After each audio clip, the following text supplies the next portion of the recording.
Ruthless syndicates and loaded weapons rarely mix with midnight lullabies. When an infamous Mafia heir boarded a transatlantic flight with a screaming infant, an entire first-class cabin froze in pure terror. Heavily armed guards blocked the aisles. Nobody dared to breathe, let alone complain. Yet a desperate single mother, exhausted from her own life's wreckage, decided she had enough. Walking right past lethal enforcers, she reached for the untouchable boss's child. What happened next forever altered the criminal underworld. 30,000 feet above the freezing Atlantic Ocean panic has a distinct, suffocating sound. Inside the ultra-exclusive La Première cabin of Air France, Flight 022 bound from Paris to New York's JFK, the atmosphere was usually one of hushed luxury clinking crystal and whispered million-dollar deals. Today, however, it was a pressurized tube of unadulterated tension, held hostage by the relentless ear-piercing shrieks of a 6-month-old infant. Harper sat in Suite 1A, her fingers gripping the soft suede armrests until her knuckles turned white. Next to her, curled in the plush, oversized seat, her 4-year-old daughter Mia was fast asleep, oblivious to the chaos thanks to a pair of heavy noise-canceling headphones. Harper had spent the last of her late husband's frequent flyer miles a parting gift from a man who had left her with nothing but crushing debt and empty promises to secure these seats. She was fleeing Paris, fleeing the shadows of creditors, hoping New York would offer a blank canvas. She just wanted a quiet flight. But quiet was entirely off the menu. Across the aisle in Suite 2F sat a man who did not belong in polite society, no matter how impeccably tailored his charcoal Brioni suit was. Roman Gallagher. Though Harper didn't know his name, anyone with a pulse could read the danger radiating from him. He was a prominent figure in the Irish-Italian syndicate, operating out of Manhattan and Boston, a man whose reputation was built on ruthless efficiency and cold calculation. Yet right now the feared mob boss looked entirely undone. On his lap was a baby boy, face-red fists clenched, screaming with a ferocity that rattled the crystal champagne flutes in their holders. Roman was flanked by 3 massive men in dark suits, his enforcers Declan, Liam, and Wyatt. These were men who could dismantle a rival cartel operation without breaking a sweat. But faced with a colicky infant, they looked utterly paralyzed. "Boss, maybe we should give him more of that formula," Declan suggested, his heavy Dublin accent thick with anxiety, as he hovered awkwardly in the aisle. He just threw up the formula. Declan Roman snapped his voice, a low, dangerous rumble that sent a shiver down the spine of the flight attendant, cowering in the galley. "Do you want him to choke? Get back to your seat before I throw you out the emergency exit." Declan swallowed hard and retreated. Roman shifted the baby awkwardly, bouncing his knee with a stiff, unnatural rhythm. "Shh, Luca.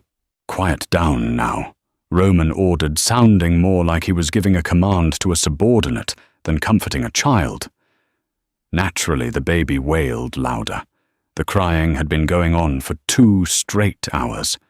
The tension in the cabin was palpable.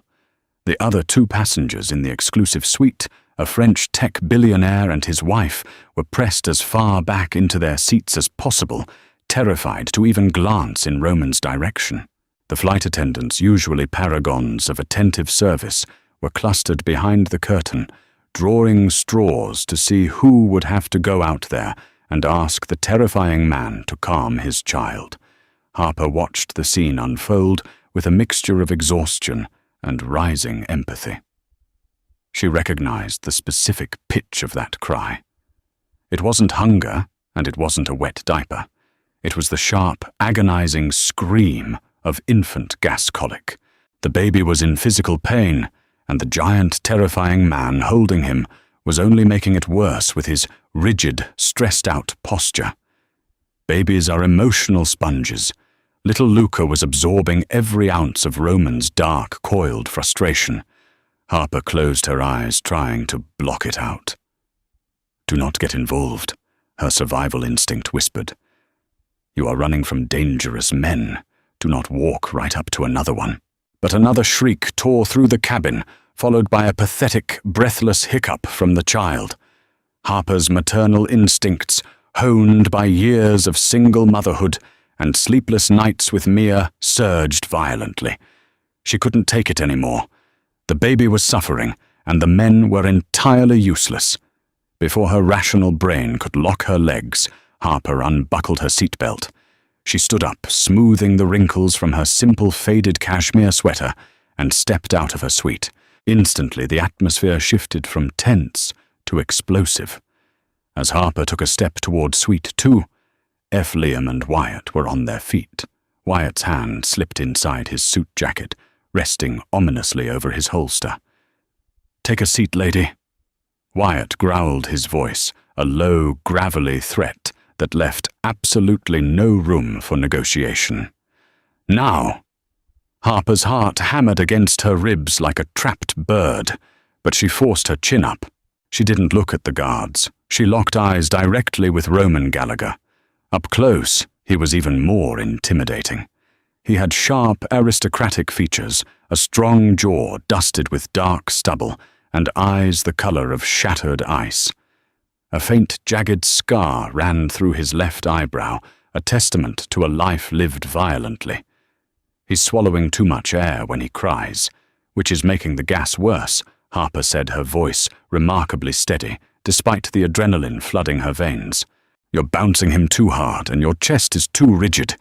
You're scaring him." The cabin went dead silent. Even the jet engines seemed to quiet down. Declan stared at Harper as if she had just pulled the pin on a grenade. No one spoke to Roman Gallagher like that. Roman's icy blue eyes narrowed, locking onto Harper with a predatory focus. The screaming baby in his arms suddenly felt secondary to the audacious woman standing in the aisle. "Excuse me," Roman said, his tone deceptively soft, a razor blade wrapped in velvet.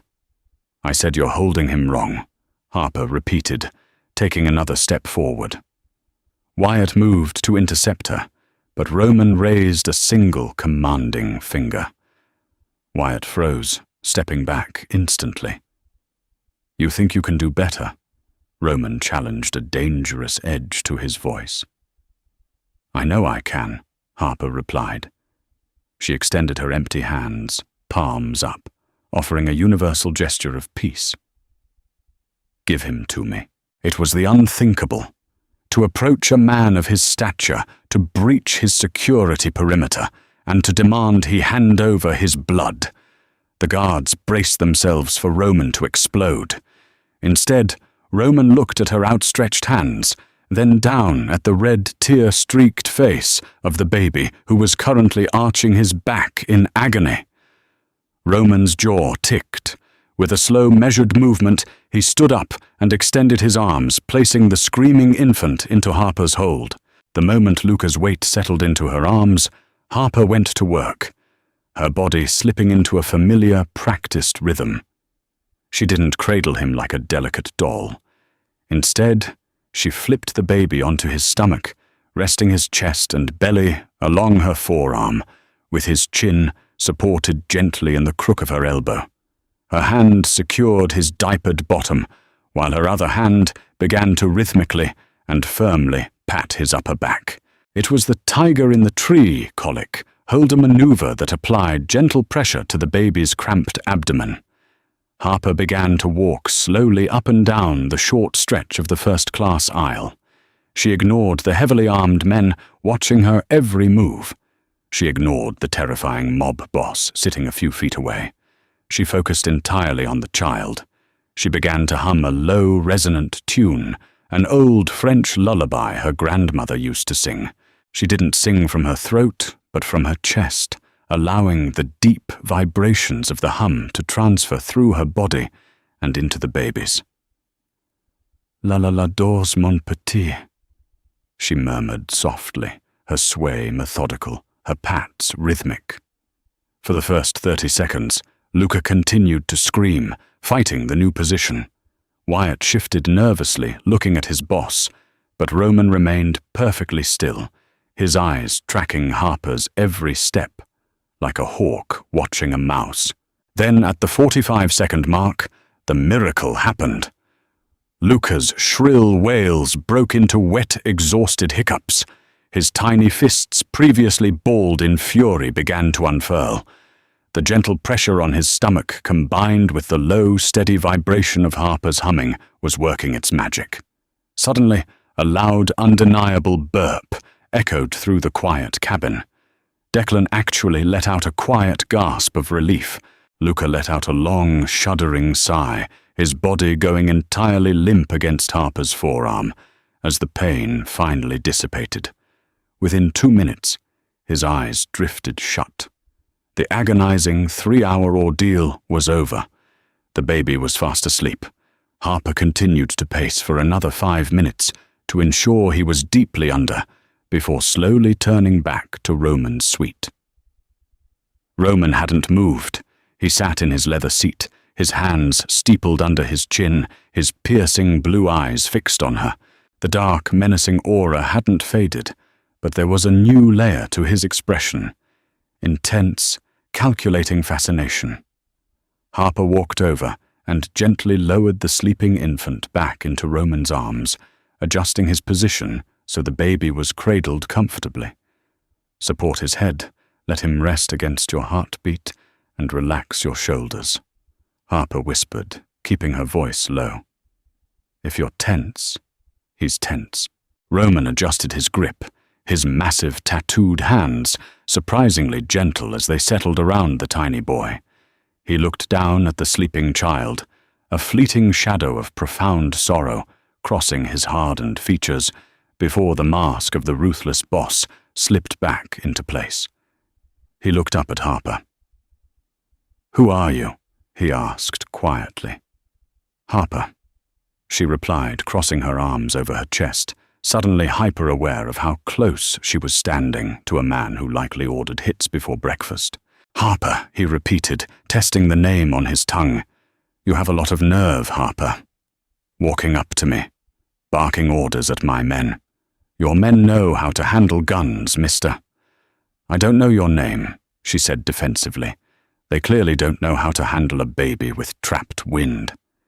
He was in pain. Gallagher. Roman Gallagher. He watched her face closely for a reaction. When her expression remained perfectly blank, unaware of his infamous reputation, a flicker of genuine surprise entered his eyes. "He's not mine." Harper paused, tilting her head. "Your nephew, then? He has your eyes." Roman's jaw tightened visibly. "Yes, my nephew.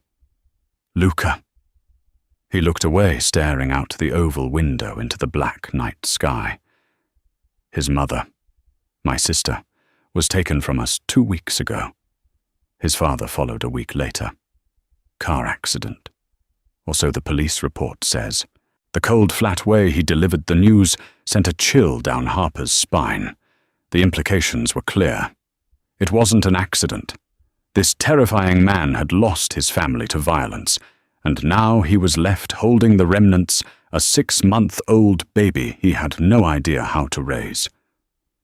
Suddenly Harper didn't see a mob boss. She saw a grieving brother thrust into a terrifying new world of fatherhood entirely out of his depth.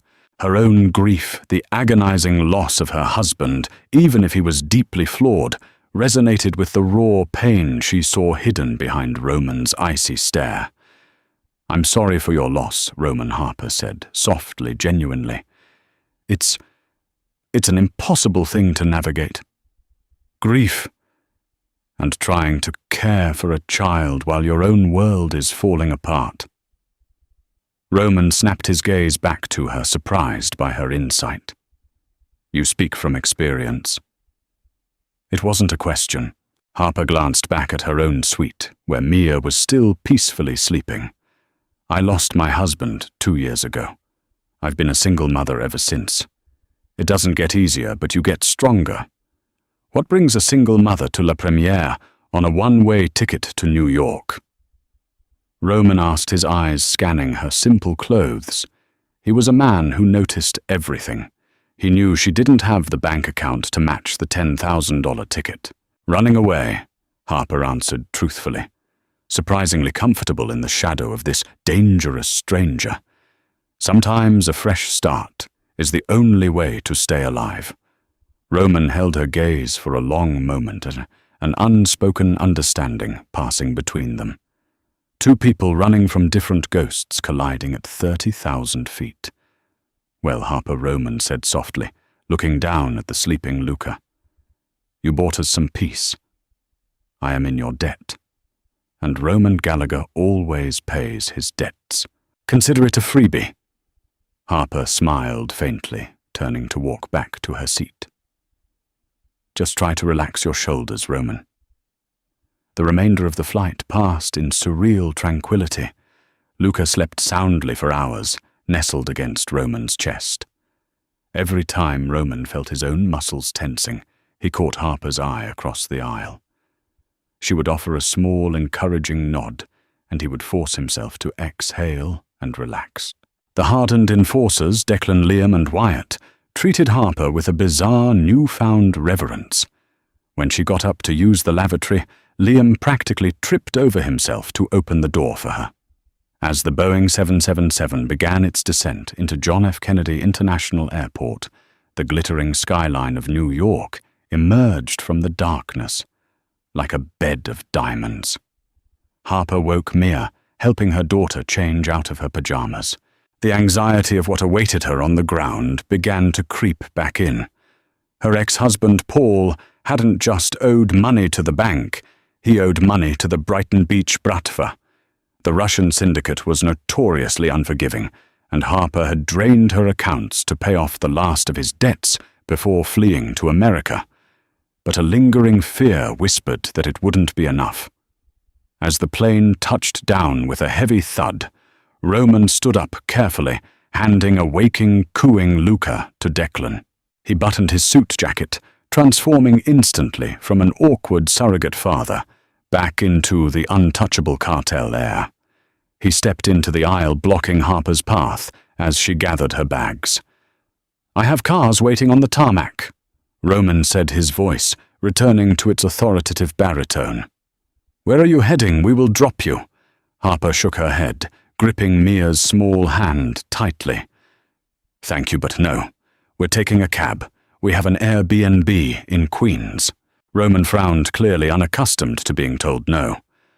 Queens is not safe at this hour. Allow me to provide an escort, Roman, Harper said firmly, looking up into his imposing face. You and I live in different worlds. I just helped your nephew burp. I don't want to get involved in whatever it is you do. We'll be fine. Roman stared at her, a muscle feathering in his jaw.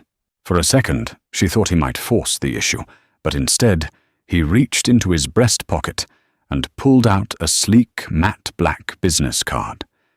It had a single phone number, embossed in silver. No name. My private line, Roman said, slipping the card into the side pocket of her tote bag. If you ever find yourself needing a favor in this city, you call it. You have my word, Harper. Anything you need. Goodbye, Roman. Good luck with Luca, Harper said softly. They parted ways at the jet bridge. Roman and his entourage were swept away through a private diplomatic channel, while Harper and Mia joined the weary throngs of passengers heading toward regular customs and baggage claim at Terminal 1. The process was exhausting. By the time Harper dragged their 2 battered suitcases off the carousel, the clock read 2 a.m. Mia was crying, rubbing her tired eyes, and Harper's own adrenaline crash was making her hands shake. She navigated through the sliding glass doors of the arrivals hall, heading toward the taxi rank. The brutal New York wind whipped her hair across her face. She didn't notice the sleek black Mercedes SUV idling in the shadow of the parking structure. She didn't notice the 2 large men in leather jackets stepping out, their eyes locked onto her.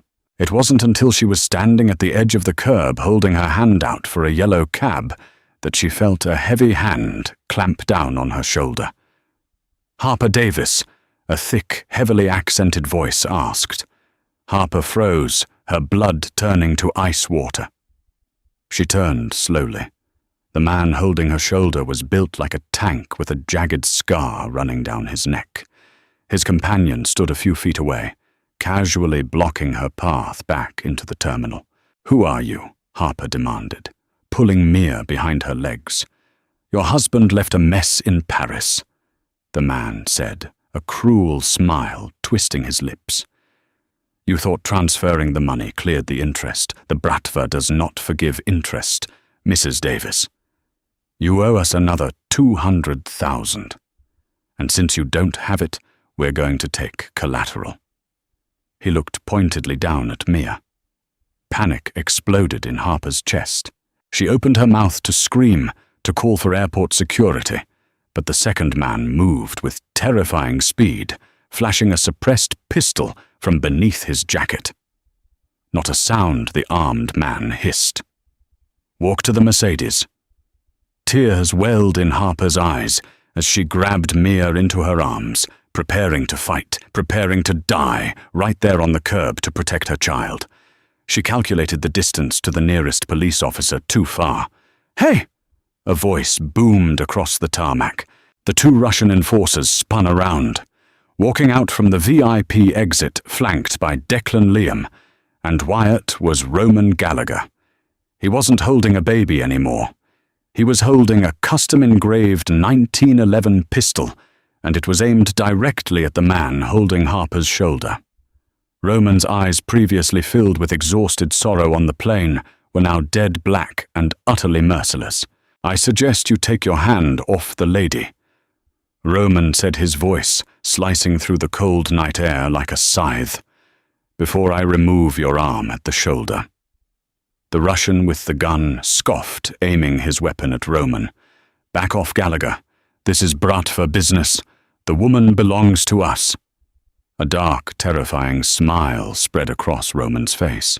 He cocked his weapon, the metallic click echoing loudly. "You're standing in my city," Roman whispered, taking a step forward. "And you're threatening a woman under my protection. She doesn't belong to you. She belongs with me." Gunmetal gleamed under the harsh amber glow of the JFK terminal lights. The standoff was a frozen tableau of violence, waiting to detonate. Harper clutched Mia so tightly against her chest that the little girl whimpered, burying her face in Harper's neck. The bitter New York wind howled around them, but the chill radiating from Roman Gallagher was far deadlier. "You think you can just walk in here and claim her Gallagher?" The Russian enforcer sneered, though the slight tremor in his hand betrayed his bravado. "Leon will consider this an act of war. You don't want a war over a broke widow." Roman didn't blink. He didn't even shift his stance. He merely tilted his head, a gesture so casual it was terrifying. "Leon is a parasite who runs cheap protection rackets out of Brighton Beach. Tell him that if he ever looks in Harper's direction again, I won't just start a war. I will end his entire bloodline. Declan, Wyatt." The two Irish enforcers moved with terrifying precision.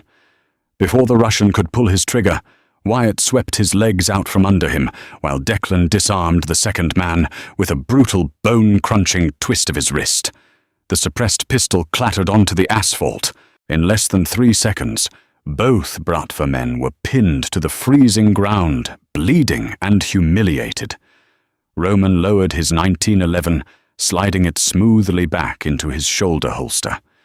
He turned his attention entirely to Harper. The dead, merciless look in his eyes vanished, replaced by an intense, scrutinizing warmth that made her breath catch. "The cab ride is cancelled," Roman stated, leaving no room for argument. "Get in my car." Harper didn't have the energy to fight. The adrenaline was rapidly draining from her system, leaving her knees weak and her hands trembling uncontrollably. She nodded, allowing Liam to take her battered suitcases, while Roman himself gently guided her by the elbow toward a convoy of armored black Cadillac Escalades waiting just beyond the taxi stand. Inside the SUV, the chaos of the airport vanished, replaced by the scent of rich leather, expensive cedarwood cologne, and the quiet hum of a V8 engine. The glass was an inch thick, bulletproof. Mia, utterly exhausted by the night's terror, fell asleep almost instantly, her head resting on Harper's lap. Across the spacious cabin, Roman sat holding a sleeping Luca. The imposing mob boss looked absurdly domestic, yet undeniably lethal. He was staring at Harper, analyzing her with a gaze that felt like it was stripping away her skin to examine her soul. Leon's men were right about one thing, Roman finally said, breaking the heavy silence. Your husband left a mess. Paul Davis was a gambler and a fool. He borrowed from the wrong people to fund a failing tech startup. Harper flinched at the sound of her late husband's name. I paid them. I sold the house in Paris. I emptied my retirement accounts. I wired Leon the exact principal amount Paul owed. The Bratva doesn't care about the principal, Harper. They bleed you dry on the interest. It is a debt that never dies. Roman shifted Luca gently, his massive hand supporting the infant's fragile neck. You cannot go to an Airbnb in Queens. They will find you by morning, and I will not always be there to play savior. Then what do I do? Harper whispered, a tear finally escaping and tracing a hot path down her cheek. I have $80 in my checking account. I have no family left. I am completely trapped. Roman leaned forward, the ambient streetlights illuminating the sharp, aristocratic planes of his face. I am a businessman, Harper. I deal in mutually beneficial arrangements. You need a fortress, and I need a miracle. He gestured down to the baby. In the 48 hours since I took custody of Luca, I have slept exactly 0 minutes. My men are highly trained, Kroll security contractors and syndicate enforcers. They can dismantle a cartel, but they are terrified of a 6-month-old child. Luca needs someone who understands him. You proved you do. Harper stared at him, her mind spinning. You want me to be your nanny? I want you to be my ward. Roman corrected his voice, dropping to a low, intimate timbre. You and Mia will live with me. You will have full access to my staff, my resources, and my absolute protection. In exchange, you will care for Luca until I can figure out how to be a father to him. And I will make your debt to Leon disappear permanently. It was a deal with the devil. But as Harper looked at Mia's sleeping face and then at the peaceful tiny boy in Roman's arms, she knew she had no choice. She was trading the unpredictable violence of the Bratva for the gilded cage of the Irish-Italian syndicate. Okay, Harper breathed. Okay, Roman, we have a deal. 30 minutes later, the convoy descended into the subterranean garage of 56 Leonard Street, the famous Jenga building in Tribeca. Roman owned the top 3 floors, a sprawling $30 million penthouse that operated more like a high-tech fortress than a home. The moment they stepped out of the private elevator, Harper was overwhelmed by the sheer scale of wealth. Floor-to-ceiling windows offered a 360-degree panoramic view of the glittering Manhattan skyline. The floors were imported Italian marble, and original modern art hung on the walls. Yet despite the luxury, the space felt cold, sterile. It was the home of a ghost, a man who lived only for power. Roman led her down a long, softly lit hallway to a massive guest suite. This is yours, he said, opening the door to a room larger than her entire apartment in Paris. There is an adjoining room for Mia. Luca's nursery is directly across the hall. Lock the door if it makes you feel safer. No one enters this wing without my explicit permission. He handed Luca over to her, The baby stirred but settled immediately into Harper's familiar embrace. Roman lingered in the doorway, his broad shoulders filling the frame. For a fleeting second, the ruthless boss melted away, leaving a deeply exhausted, grieving man. "Thank you, Harper," he said softly. "Get some sleep, Roman," she replied. "We'll handle tomorrow when it comes." 2 weeks passed, and the penthouse transformed in ways Roman Gallagher never could have anticipated. The sterile, silent fortress was suddenly filled with life. Mia's giggles echoed off the marble floors as Liam, the terrifying 6'4" enforcer, let her paint his fingernails bright pink. Declan, who usually spent his days analyzing security feeds, was now a designated bottle warmer. And then there was Roman. Harper watched the formidable boss unravel and rebuild himself piece by piece. Every morning before the dawn broke and the city awoke to its brutal reality, Roman would come into the nursery. He would sit in the velvet rocking chair, holding Luca while Harper guided him. She taught him how to support the baby's weight, how to decode the different pitches of Luca's cries, and how to feed him without swallowing air. During these quiet, pre-dawn hours, the tension between Roman and Harper shifted from cautious survival to something far more dangerous.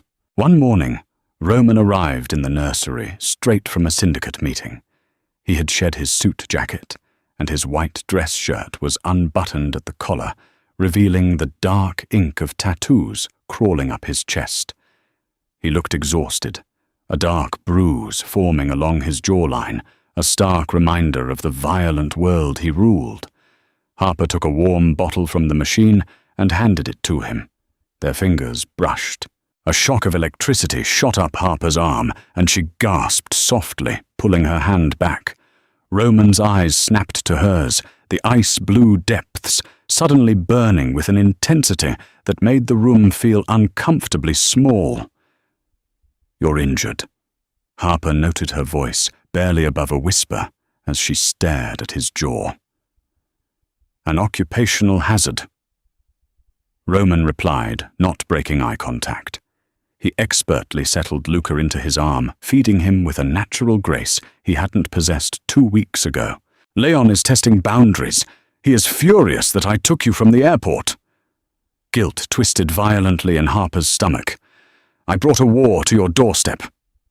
"You brought peace to my home," Roman corrected fiercely. He stepped closer to her, so close she could smell the gunpowder and mint on his skin.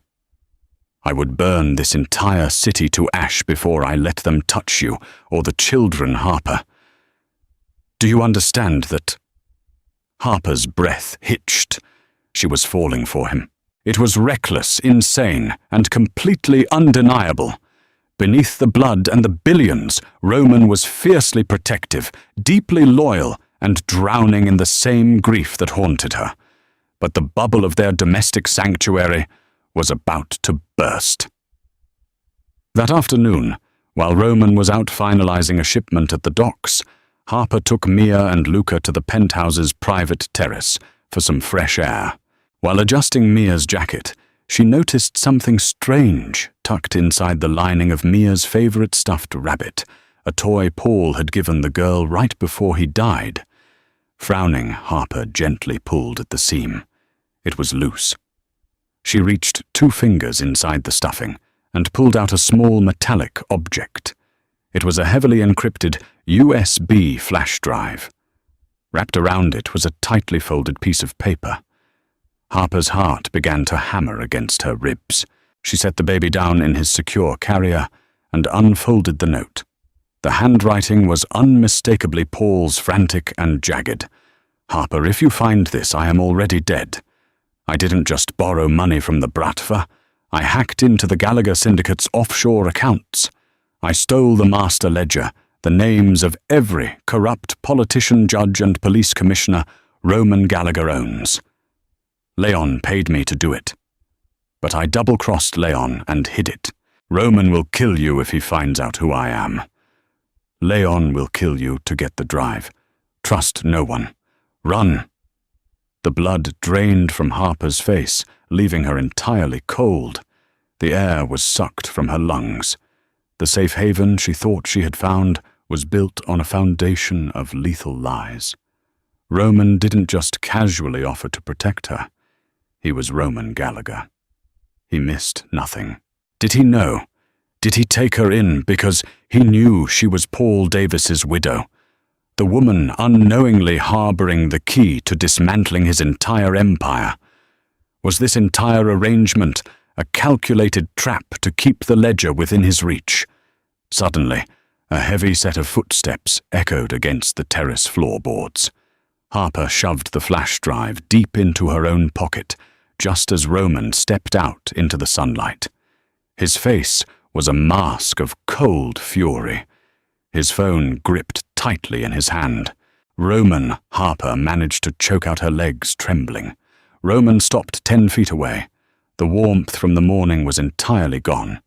He stared at her, not as the woman who had saved his nephew, but as the boss of the most dangerous crime family on the East Coast looking at a threat. "I just intercepted a communication from Leon." Roman said, his voice deadly quiet. "He claims you have something of mine, something your rat of a husband stole before he died." Roman took a slow, menacing step forward. "Tell me you don't know what he's talking about, Harper. Lie to me if you have to. But tell me right now." Silence fell over the sprawling terrace of the Tribeca penthouse, heavy and suffocating, broken only by the distant muted wails of Manhattan traffic hundreds of feet below. Harper stood, paralyzed, her hand shoved deep into the pocket of her cardigan, her fingers curled so tightly around the small metal flash drive that its edges bit into her palm. Roman Gallagher loomed before her, a tempest of barely restrained violence. The soft, exhausted man who had fed a baby just hours earlier was gone. In his place stood the ruthless syndicate heir, a predator who had just discovered a threat inside his inner sanctum. "I asked you a question, Harper."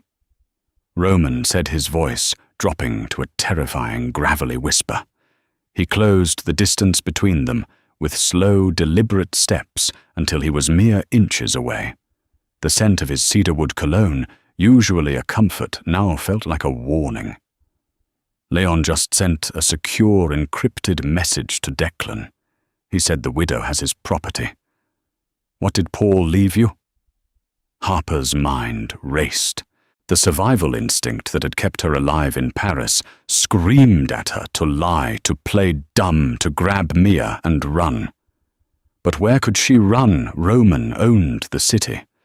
And more importantly, as she looked up into his ice-blue eyes, she realized she didn't want to run from him. She was tired of the secrets. She was tired of paying for her dead husband's sins. With a trembling breath, Harper slowly pulled her hand from her pocket.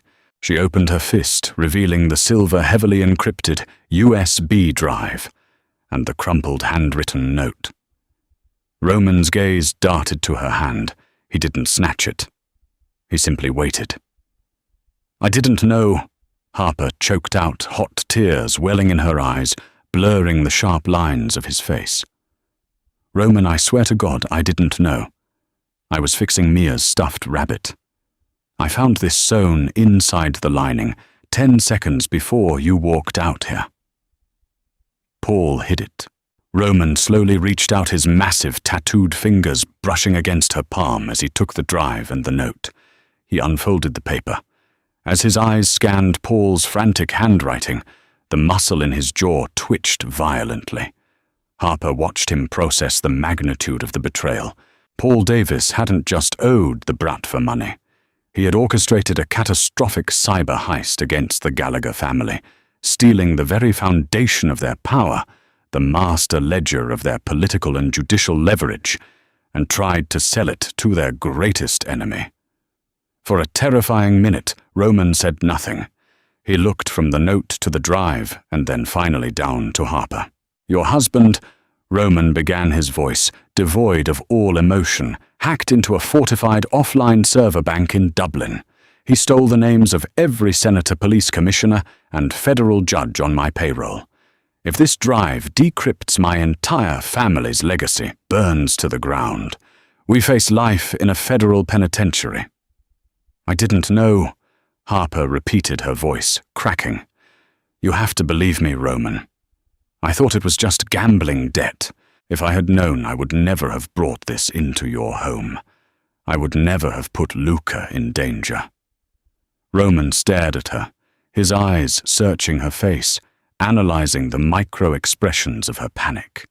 He was a human lie detector, trained by a lifetime of treachery. He saw the genuine, unadulterated terror in her eyes, but he also saw the devastating guilt. Slowly, the tension in Roman's broad shoulders broke.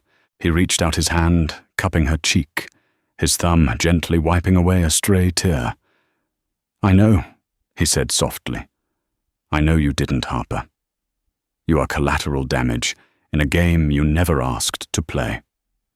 Relief washed over Harper so intensely, her knees almost buckled, but Roman's grip on her waist tightened, holding her upright.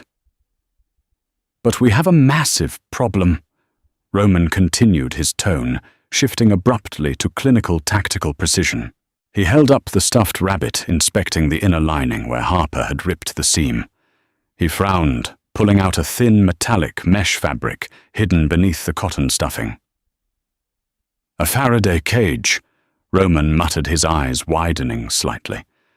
He lined the toy with signal-blocking mesh. Roman looked down at the exposed USB drive in his hand, then up to the sky. Harper, is this a standard USB? I think so, she stammered. It's not. It's a Palantir-grade encrypted hard token, Roman stated, his voice accelerating. It has an active GPS and RFID ping. As long as it was inside the Faraday mesh, it was invisible. The second you took it out of the rabbit into the open air, realization slammed into Harper like a physical blow. It pinged its location. Right to Leon's servers. Roman finished. Before the words fully left his mouth, the deafening, high-pitched screech of an incoming projectile ripped through the air. Get down, Roman roared.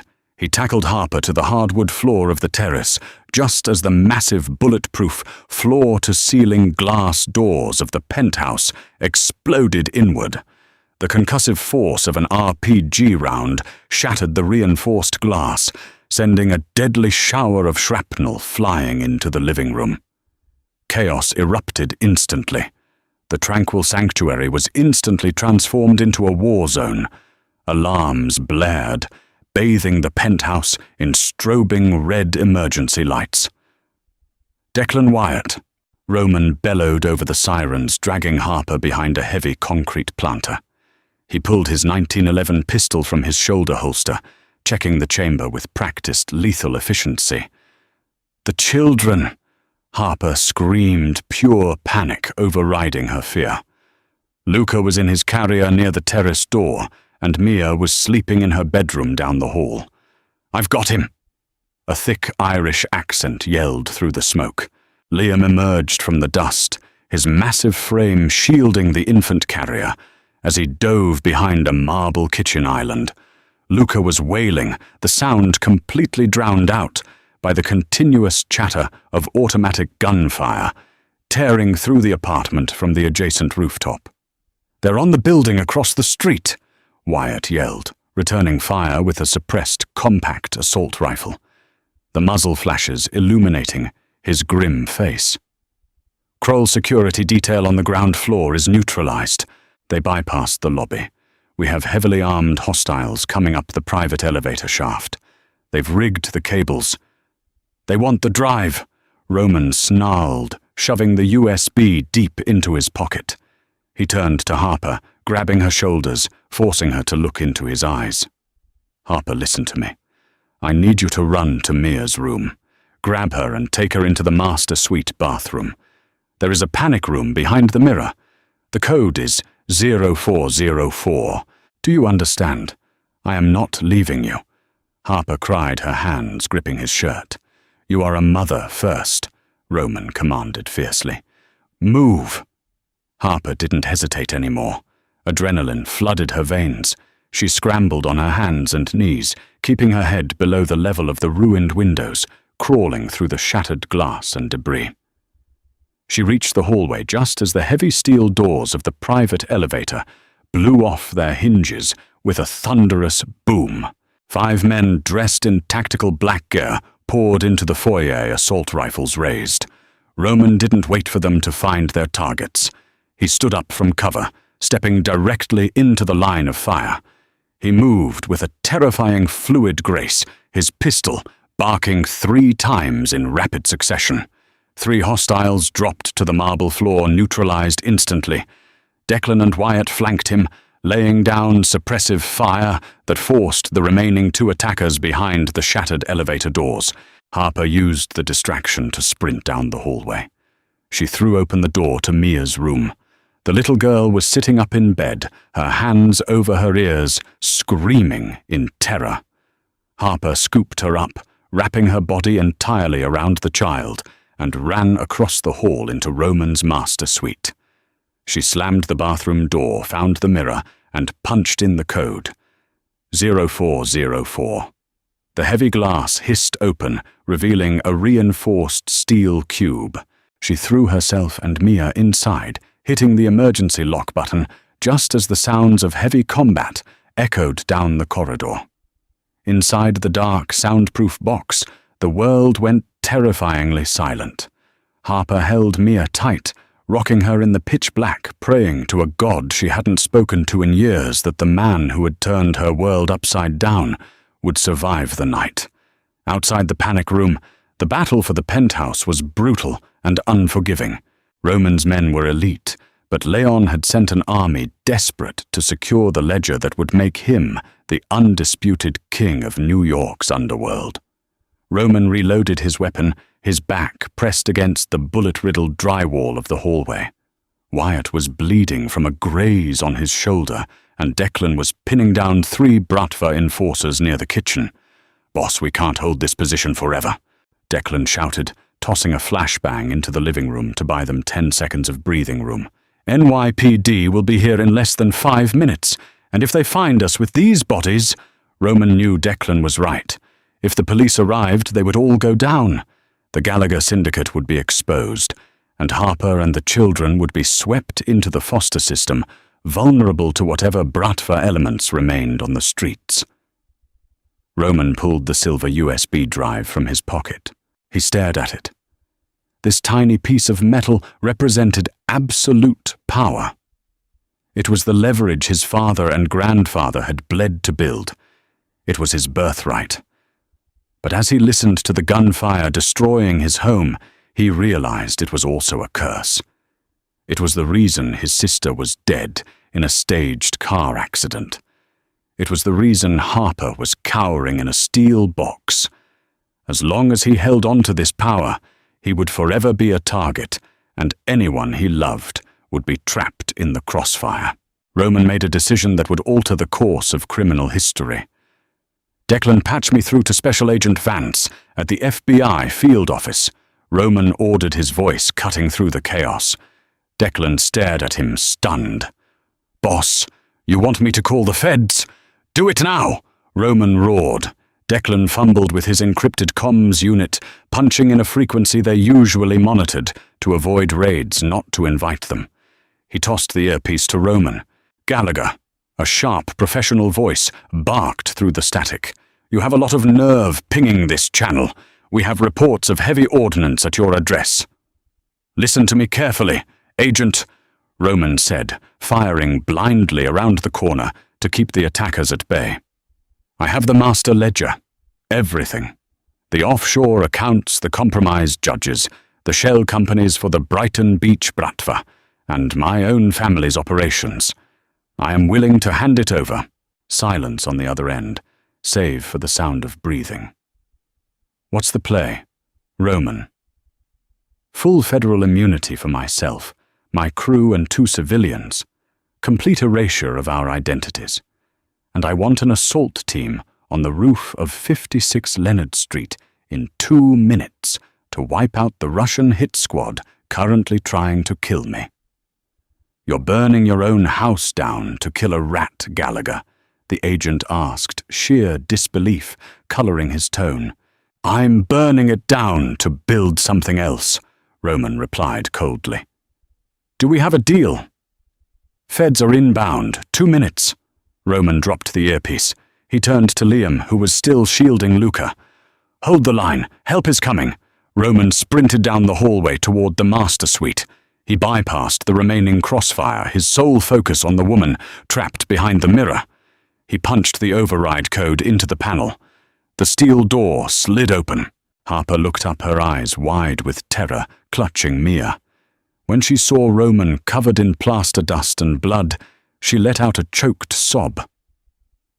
"We are leaving," Roman said, his voice surprisingly gentle as he reached his hand into the dark room. "Where?" Harper asked, taking his hand, letting him pull her up. "Away from all of this." 2 minutes later, the deafening roar of FBI Black Hawk helicopters shook the building. Federal tactical teams swarmed the rooftop, breaching the terrace and overwhelming the remaining Bratva enforcers. The firefight ended as abruptly as it began. In the chaos of the federal raid, Roman handed the silver USB drive directly to the lead agent.